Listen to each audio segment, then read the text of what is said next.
we're back. Well, just have one word on the anniversary this year. This is the 40th, right? 40th anniversary of the Schaefer Commission coming back on rescheduling marijuana, ordered by Nixon to find out what this marijuana is all about. That was March 22nd, 1972.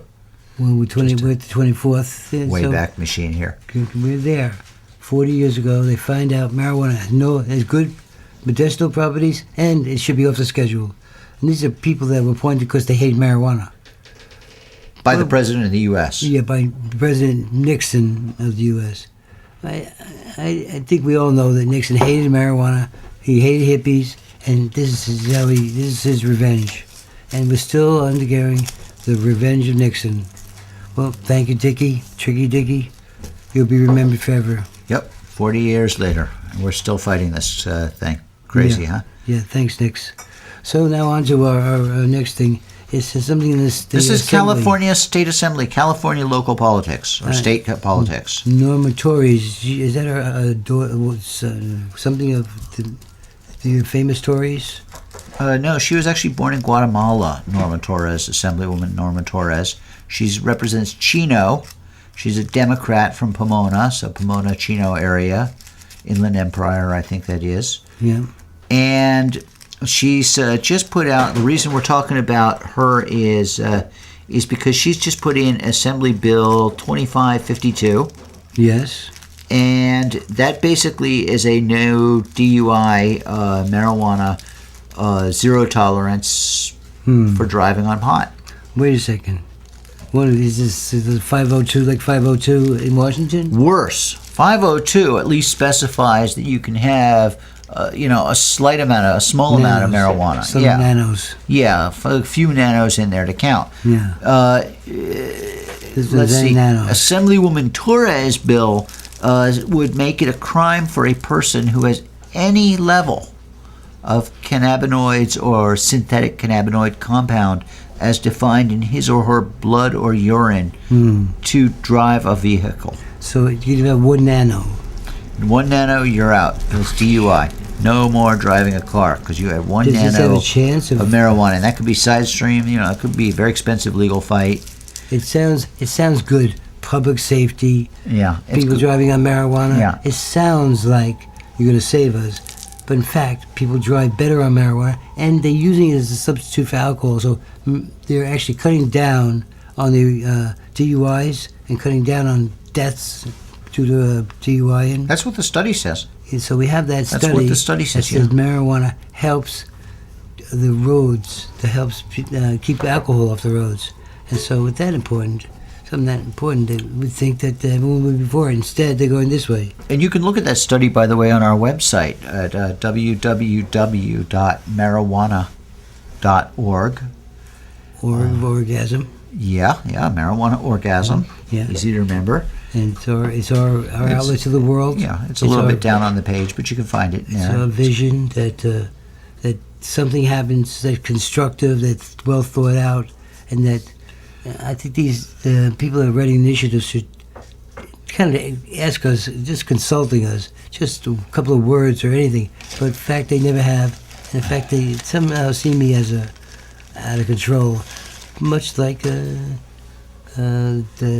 big bugs, the people that have the money and you're giving it to a gay guy, you're going to do a gay pothead. Well, we could have saved Richard like $2 million. And we could have done something. We could have changed the world. We tried. God knows we tried. Instead, we made him a bitter bitch. He was sulking now in probably Oaksterdam.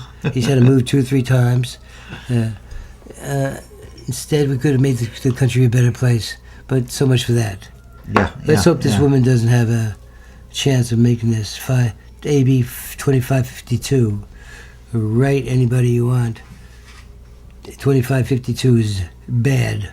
Yeah, bad idea. And I don't think it's going to get there. It doesn't say. It sounds a little radical to me, but just the idea that they would be considering such a thing in California, and that this thing would be going to the Assembly Committee on Public Safety, is not a good thing. So that's AB 2552. We're against it. And we're against it. We're against it big time. So, on a national level, of course, we're seeing the primaries. The Republicans rip apart themselves, which I love to do. I love the way they're doing it. Yes. They're taking. It's like revolving chairs. There's so many chairs, and musical chairs, and takes one out, takes one out. And they took. Are you talking about our up and coming San Francisco? No, I was talking on a national scene. Yes, I was talking about Kamala Harris. Kamala Harris, our DA, Our former AG. DA, now he's a GAG, who is somewhat friendly to marijuana, Yeah, at least friendly to the idea of it. yeah. And she's up and coming star. I believe that she'll be next Attorney General after Eric Holder, which I believe is on his way out. I think the right wingers have it in for him, and that he is. Do you think gone. Holder's going down? We did the Mexican thing, the guns to get through the cartel, so traced it or something. I don't even know the logic behind it. Giving guns to the cartel, but now the guns have come back to haunt us, as much the weapons that we gave to the Taliban in the 70s and 80s come back to haunt us now too. Yeah. So Kamala Harris would be a good replacement. I believe that, and I believe she had a chance at it. She's a good DA. She was. She again didn't go against her principles. She refused to get the death penalty on that cop killer, and she stands up for something. And she's not a perfect politician. She's not a perfect DA. But she's a chance that we could bring back a little sense to the Justice Department. So you think that Kamala Harris is going up? I do believe so. Do you agree, John? Yeah, I think she's going up at least as fast as the Ross McCreamy is going down. Well, that's sad about it, Ross. And That is Ross sad. had a temper. He had It a is temper, sad. and he used it on his That is wife, sad. and endangered himself and the office he had just won.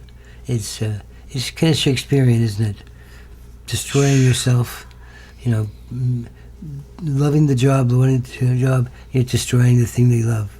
So now he's been replaced by some who knows what. I guess she's Deputy Reddy, and I forgot her name. I don't even know her name. Yeah, I don't either. It's very strange. You vote for somebody because you think they're the best of the 3 or 4 candidates out there, and then 2 months later, all of a sudden, you get somebody else that you never heard of. That nobody ever voted for a major citywide office like that. Ross is a hothead. That's a little weird. Wrong, and I think he should have been ordered to anger management classes. But it feels like they're breaking up this family for one outburst, and I believe he needs help. He needs to control his anger.